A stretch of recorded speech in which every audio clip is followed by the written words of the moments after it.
Welcome back. This time we're talking about my top 10 movies of 2016. And yes, I know we're in February of 2017, but it basically took most of January for me to be able to see all of the various holdovers, the Oscar bait films, that never get wide releases until January. I'm not near any city that gets early releases of these films, so to have a comprehensive list, I'm willing to wait a few weeks. And that's something I've always done in my print reviews, waiting to print my top 10 list over 2 weeks, the last week of January and the first week of February. So if you're still interested in 2016 movies, here we go. Now, as a whole, I think 2016 was a good year for movies. There was a lot of films that I really enjoyed. But honestly, for top tier just movies that I considered great, there were not as many this year as there were in 2015. For that year, pretty much any of the films in my top 10, I could have made an argument for it to be number one. For 2016, however, there were really only two films that had a solid grasp on their rankings, and that's my number one and my number two films. They kind of plateaued until the top two for me, and that's still a high plateau, but that's just how it worked out. Likewise, there's a lot of films that could have easily filled an 11 through 20. Movies that just missed out on my top 10. And those include some Oscar bait films like Fences, Hacksaw Ridge, A Monster Calls, Lion, Jackie, Manchester by the Sea, as well as some more mainstream films like Edge of 17, Captain America, Civil War, Deepwater Horizon, and Zootopia, my favorite animated film of the year. But we're going to start this list with my honorable mention. And before I announce it, let me say another quirk about my list, something that's just sort of grown over the years. This is my 10th time doing a top films of the year list. And since I added an honorable mention, it has always been not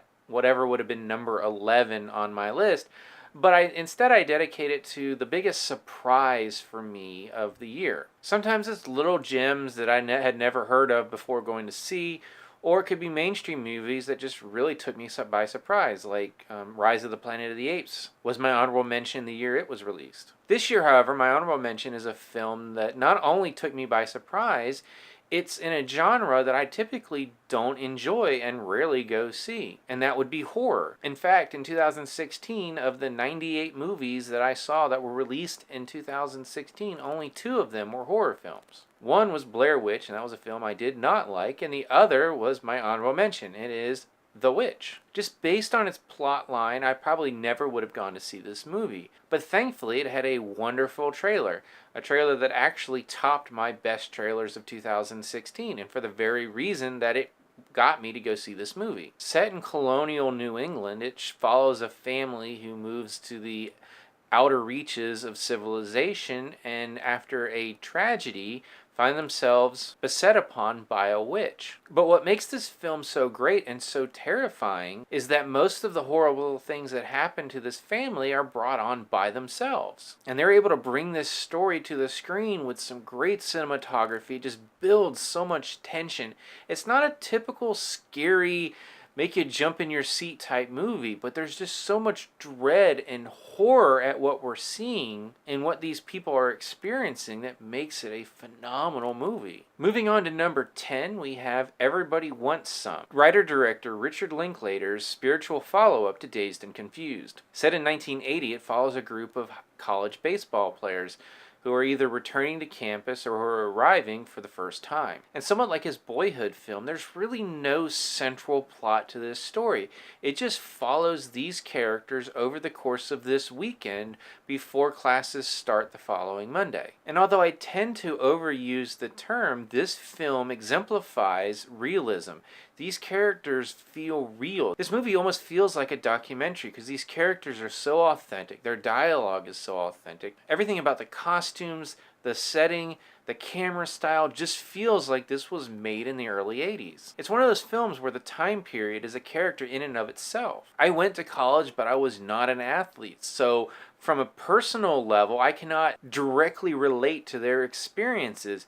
But after watching this movie, I feel like I understand them because they're written so well and acted so well. And if you're worried about it being a sports movie, it really isn't. It's more just this exploration of these characters over this weekend. Moving on to number 9, we have Moonlight. Written and directed by Barry Jenkins and telling the story of a young boy named Chiron growing up in a pretty poor and dangerous neighborhood of Miami. This is just a beautifully directed written and acted film. And it tells a story that we don't get very often at all, and that is about a young boy questioning his sexuality in a very urban environment. And although, like with Everybody Wants Some, I can't directly relate to these characters' experiences and what they went through, I feel like this film gave me a very good idea of what it would be like. And it delivers a very powerful story about a young man struggling to find his own identity, beyond just his sexuality, but who gets to define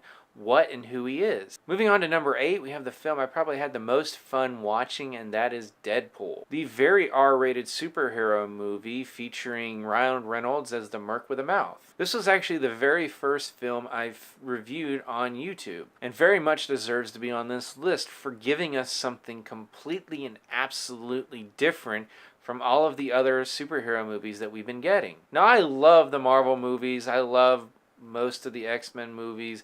I've enjoyed some of the DC movies, but it was time to get something a little different, and that is exactly what this film delivers. Between the ultra violence, the fourth wall breaking, and just the wisecracks, I was laughing from start to finish. But the great thing about this movie is that it's not trying to just make us laugh. It doesn't forget that it also needs to tell a story that we can care about, and it delivers that as well, while never taking itself too seriously. Moving on to number 7, we have another R-rated film that made me laugh, and that would be The Nice Guys, from writer-director Shane Black, starring Russell Crowe and Ryan Gosling as an enforcer and private eye respectively, who find themselves wrapped up in a grand conspiracy that quickly leads to them getting shot at pretty much every other minute. This was an excellent 1970s set noir mystery. Like with Everybody Wants Some, the time period is captured so well in this film, and again becomes a character in itself. I had really high hopes for this movie ever since I saw the trailer, and really even before that, knowing who all was involved. I liked Shane Black's previous movies that he's written, like the Lethal Weapon movies, as well as those that he directed, like Kiss Kiss Bang Bang, and even Iron Man 3. And of course I liked Ryan Gosling and Russell Crowe. But really for me, the big surprise with this movie was young Angourie Rice, who plays Ryan Gosling's character's daughter. She was a phenomenal find and really gave the movie just the extra little bit it needed to go from great to excellent. My only real knock to the movie is that when the mystery is finally solved, the answer is not terribly breathtaking.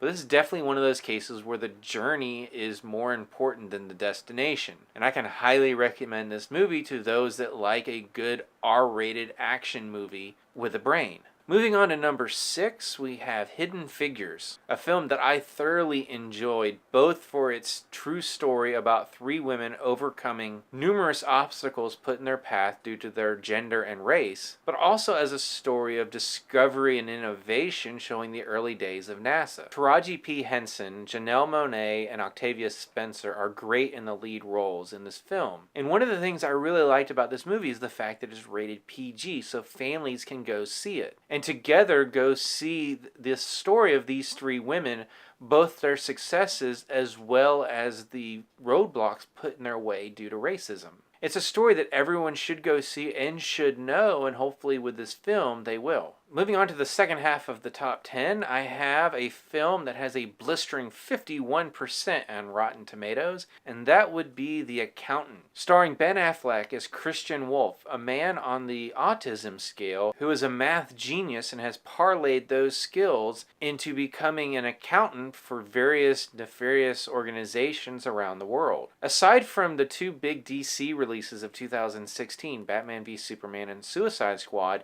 this film is one of the most divisive when comparing the response of critics and audiences. This is honestly a film that I thoroughly enjoyed and left with pretty much no complaints. The cast is great, includes Anna Kendrick, J.K. Simmons, John Lithgow, John Bernhal, and Jeffrey Tambor. The film manages to combine the best aspects of a high-octane action film like John Wick and the more heady crime thrillers like a John Grisham novel. This was a film that when I saw it originally in theaters, I wanted to just buy another ticket and go see it again. And believe me, that does not happen very often. Moving on to number 4, we have the musical La La Land. Written and directed by Damien Chazelle and starring Ryan Gosling and Emma Stone, as two people who meet in Los Angeles, fall in love, and find that love tested by both their successes and failures along the way. This is the cinematic equivalent of a unicorn. This is an original movie musical set in modern day that's not trying to be a parody or comedy. Those kind of movies just don't exist anymore. The best comparison I could give would be The Artist, which came out a few years ago and was a black and white silent film. It went on to win Best Picture at the Academy Awards, and all signs are pointing that La La Land will follow suit. But also like that film, it's not just a gimmick. It's not just the fact that it's a musical.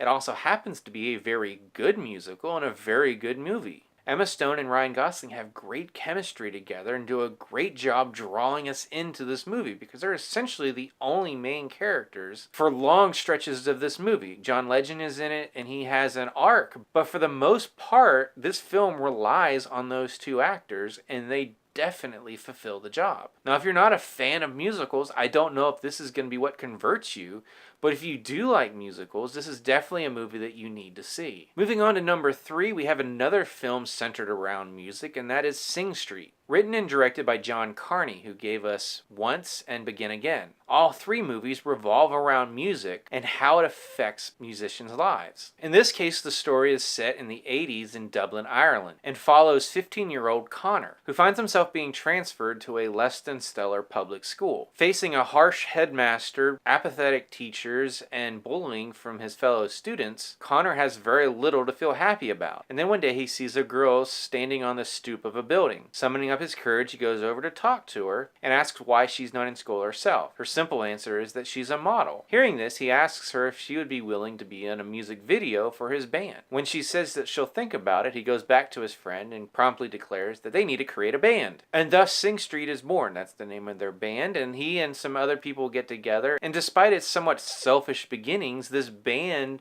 begins to resonate with these children, these kids, especially Connor, who finds himself being able to use music, both writing and performing, as an outlet to express his feelings about this life that he's leading that is seemingly going nowhere. It really is a beautiful film. It tells this great coming-of-age story, and one of those that every time I came up with a new draft of the list, it was one step higher, until it ultimately ended up at number 3. Much of the young cast are newcomers, and they do an excellent job, again finding that level of realism that a movie like this needs. It doesn't hurt that it has a great soundtrack of both great British pop hits of the 80s as well as some very catchy original songs. And honestly, the first thing I did upon getting home after watching this movie was to buy the soundtrack, and it's an album I continue to listen to. Now, as I said at the start of this list, 10 through 3 were rather fluid. 2 and 1 were just films that pretty much held on to their place from the moment I saw them. I saw number 1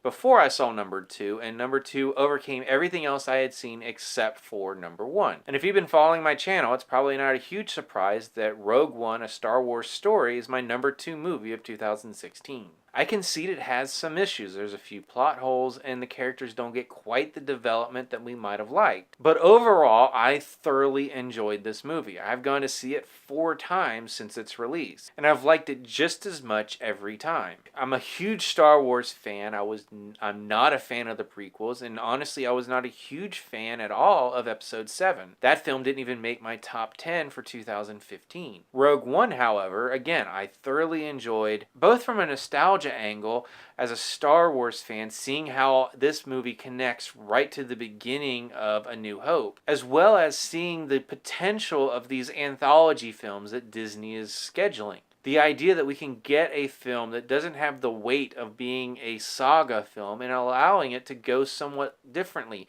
In this case, giving us a true Star Wars war film. There's espionage. We get to see the dirty side of the rebellion, and honestly some of the best battle sequences of the entire franchise. And best of all, we get the story of how the rebellion stole the Death Star plans, which is the first thing that we ever heard about in the Star Wars franchise in the opening crawl of A New Hope. I realize that opinions on this movie are divided, but for me, there was no other film to be at number 2 than Rogue One. And that brings me to my top film of 2016, Arrival. While Rogue One might be my favorite sci-fi action film of 2016, Arrival is my favorite science fiction movie of the last several years. It's said that the best science fiction does not look outward but looks inward, using extreme situations to paint a new picture of humanity. And that's exactly what this film does. If you go into it expecting a lot of alien invasion action, you'll probably be disappointed. But if you go in knowing that you're going to get a very hard sci-fi drama, I think you're going to enjoy it as much as I did. It's directed by Denis Villeneuve, who has become one of my favorite directors over the last several years, directing Prisoners and Sicario. Here he takes his very deliberate filmmaking style and uses it in the sci-fi genre. The story follows a linguist played by Amy Adams, who is brought in by the military after a series of alien ships land on Earth. They've made contact with the aliens, but they can't understand their language, so they bring her in to try to translate. And not only do we get a story about language, communication, and dealing with beings that we don't understand, we also get a terribly personal story about family, loss, and choice. There are some fascinating revelations that come out of this story that honestly make it even more impactful the second viewing. It's just so emotional, so powerful. I've seen it 3 times and I've been in tears all 3 times. It's nearly a perfect movie and definitely the best film I saw in 2016. So there you have it. There are my top 10 films of the year.